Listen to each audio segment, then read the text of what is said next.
All right, sports fans, how's everybody out there doing?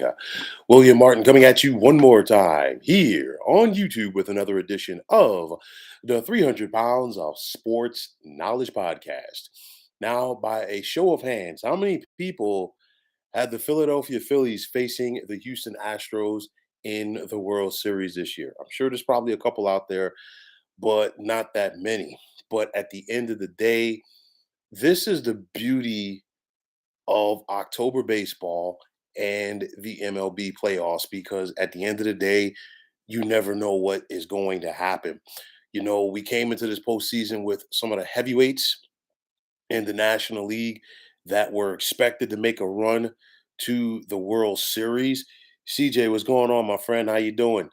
And lo and behold, it's the Phillies. You know, you look at it, the Cardinals came in playing good, the Braves came in playing good, the Mets, the Dodgers, but at the end of the day, it's the fighting Phils, the sixth seed out of the NL that is 4 wins away from winning it all. And you know, you talk about this run that the Phillies have been on. We saw them knock off the St. Louis Cardinals in the wild card round, and that was a very interesting series because the Phillies appeared to be dead in the water in game number one, came back and rallied, and they've been on a tear ever since. And I expected them, you know, to give the Braves a run for their money, but it just seemed like when that series shifted to Citizens Bank for games three and four, the Phillies took it up to another level. And CJ saying somehow the Braves lost and it's sad. LOL.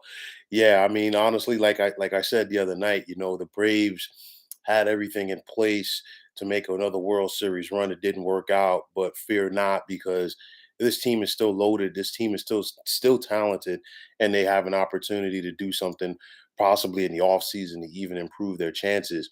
But the Phillies just couldn't I mean, the Braves couldn't overcome the Phillies. And then we saw it in the LCS when both the Phillies and the Padres were so hot, and you knew that something had to give.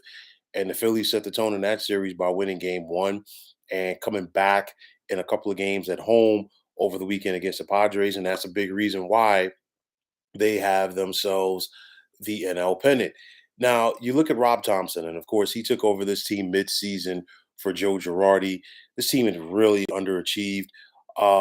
They were still showing signs of underachieving until they got hot at the end, and of course, that's it.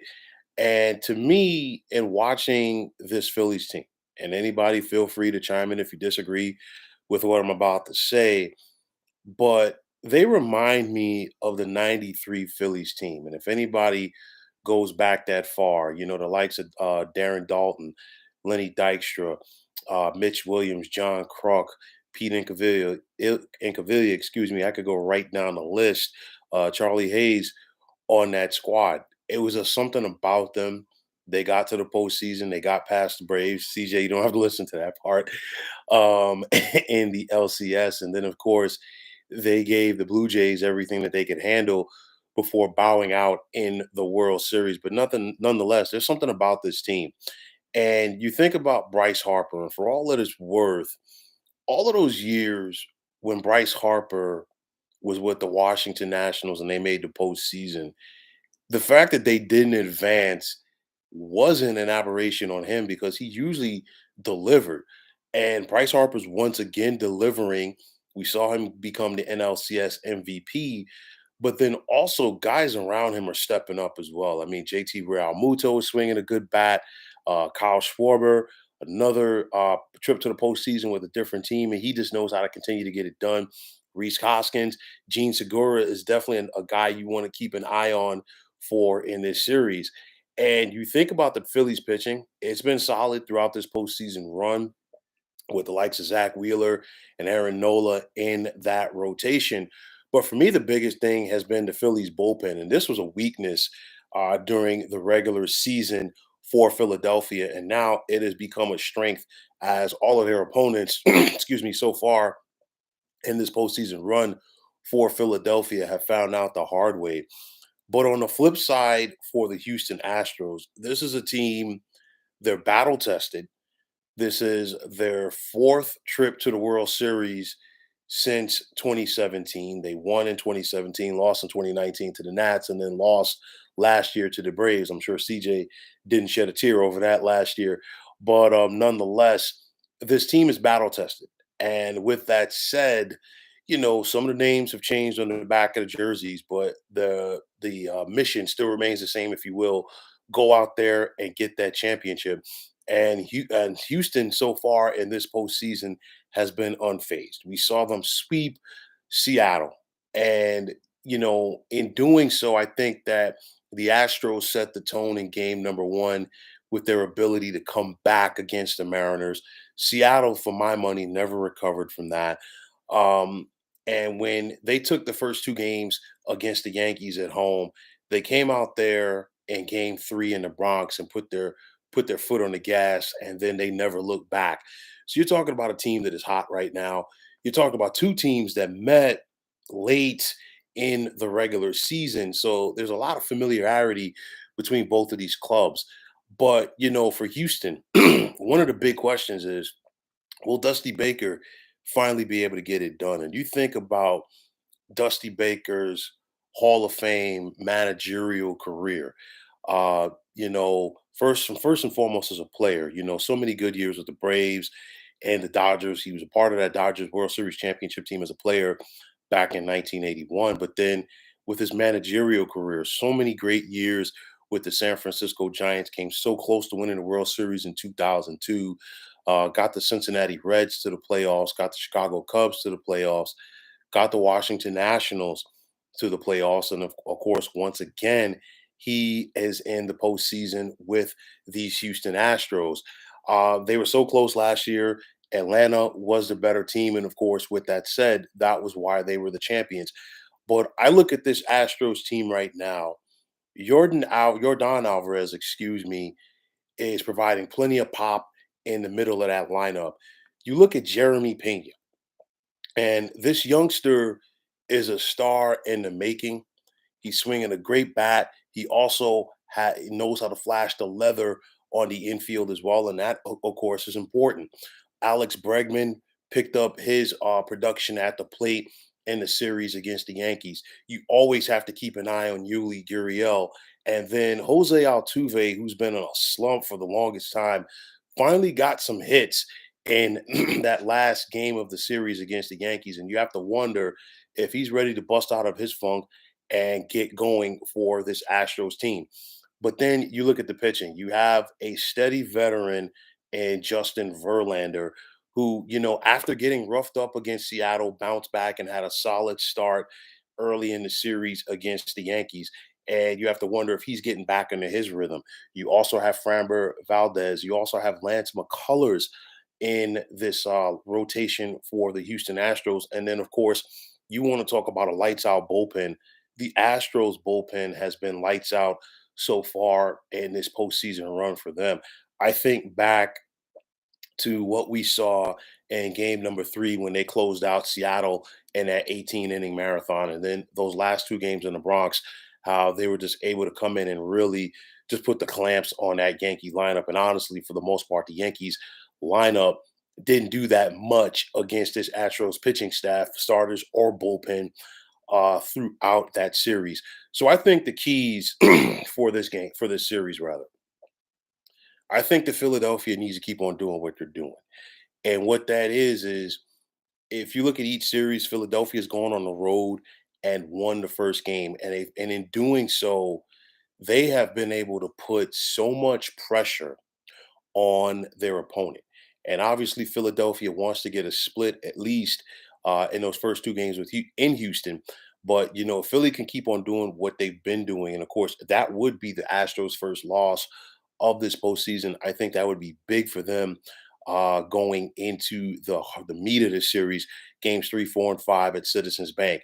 And of course, if you're the Astros, you definitely want to go out there and keep on doing what you've been doing, which is protect home serve, set the tone, and put your opponent in chase mode. They did it with the Mariners, they did it with the Yankees, and neither one of those teams were able to recover. Um, we talked about the Phillies bullpen being a struggle throughout the regular season, and of course, they've turned it on here in the postseason. it's going to come down to which of these bullpens is going to crack. Somebody at some point is going to break. So that's going to be the ultimate there for me. Obviously, experience goes the way of the Astros. But right now, the way that the Phillies are playing, they are simply playing with house money. Nobody expected them to be at this point. It's kind of like an us against the world mentality. Why not us? Why not now? But make no mistake about it, I think we're going to be in store for for an epic series. Who's going to be the unsung hero on either side? Because of course, when you think about the Phillies, people are going to be focusing on Bryce Harper, and rightfully so. What other guys in that lineup are going to step up and make the plays for Philadelphia?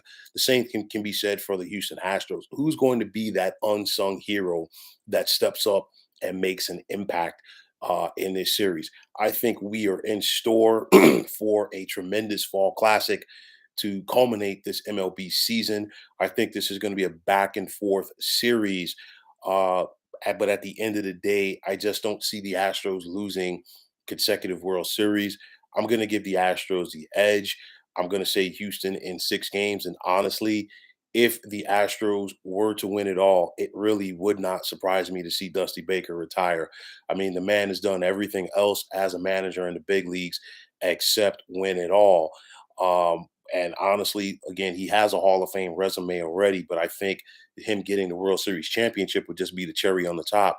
But nonetheless, it's not going to be an easy task. These Phillies are ready. These Phillies are hungry. These Phillies are going to bring it. And I think we're going to be in store for a tremendous fall classic. But when it's all said and done, I'm going to give the edge to the Houston Astros. So, folks, that is going to wrap it up. And as always, I want to take this time out to thank you for tuning into the 300 Pounds of Sports Knowledge podcast. But before I get there, CJ has one more question for me, and I'm definitely going to read this. What is your opinion on when people argue that Harper is overrated? My thing is this: I don't feel that Bryce Harper is overrated.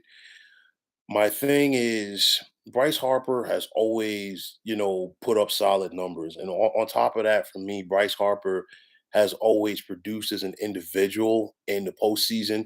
It's just the fact that the guys around him always haven't come through. And, obviously the writing's on the wall. Everybody's going to say, well, as soon as he leaves Washington, they get on that run. They finally get out of the first round, and then of course they win the championship. And obviously that has hung over Bryce Harper since, and it's going to continue to hang over him until he's able to win. But we've seen him show up this postseason once again, and we've seen him show that, he is one of the better players currently in MLB. And say what you want about Bryce Harper, he's not afraid of the big stage. He's one of those guys where, he steps up. And we saw it throughout this postseason run. You go back to the wild card round against St. Louis, you go back to the LDS against the Braves, and then of course the LCS against San Diego. CJ's going with the Astros in 5. I'm going to give the Phillies a little bit more leeway than that. I think they're going to bring it, and I think they get more than one game. I just think that the Astros will get it done. That's just my opinion on it. But at the end of the day, we still have to wait and see what happens with the games. But nonetheless, folks, I want to take this time out to thank all of you for tuning into the 300 Pounds of Sports Knowledge podcast here on YouTube. As always, if you like what you saw and heard tonight, please feel free to hit the like button as well as subscribing to this channel. If you're on Twitter, please feel free to follow me at 300 Pounds of Sports. And like I always say, if you follow me, it'll be my pleasure to follow you right back. There's also the sports discussion group on Facebook at the Sports Depot 365. You can check it out. Drop a line to be a part of one of the better sports debating sites going on social media. So once again, fine folks, my name is William Martin, signing off, saying thank you and take care. And thanks again for tuning into the 300 Pounds of Sports Knowledge podcast here on YouTube. And once again, just before I go, special shout out to CJ LaChapelle. Thanks for timing in. Thanks for the commentary and thanks for the feedback. And I hope to see you on here once again real soon. Be well, everybody.